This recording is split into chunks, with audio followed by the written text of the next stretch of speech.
আজি 2020 চনৰ 21 মে আজি দিনটো ৰাষ্ট্ৰসংঘই বিশ্বৰ অন্তৰাষ্ট্ৰীয় চাহ দিৱস হিচাপে পালন কৰিছে।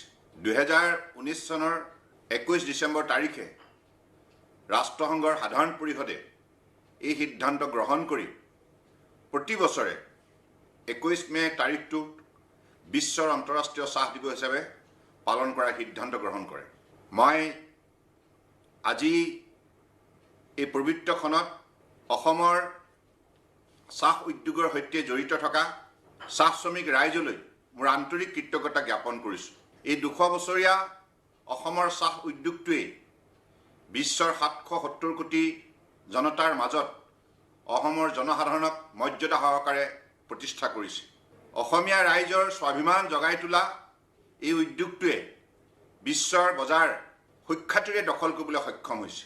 আজি অসমৰ চাহ উদ্যোগৰ সৰ্বমুঠ ৰাষ্ট্ৰৰ 52% উৎপাদন শক্তি আজি সম্ভৱ কৰি তুলিছে।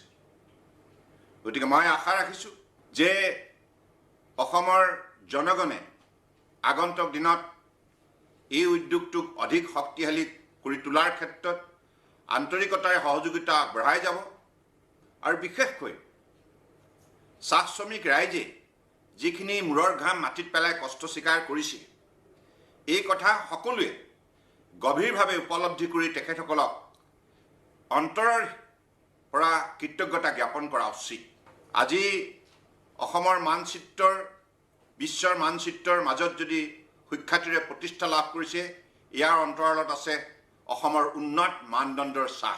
আৰু এই উন্নত মানদণ্ডৰ চাহ উৎপাদনৰ ক্ষেত্ৰত অসমৰ চাহ শ্ৰমিক ৰাইজেই সকলো ধৰণৰ কষ্ট স্বীকাৰ কৰিছে আৰু এই উদ্যোগৰ সৈতে জড়িত থকা সকলো ব্যক্তিলৈ মই ধন্যবাদ জনাইছোঁ।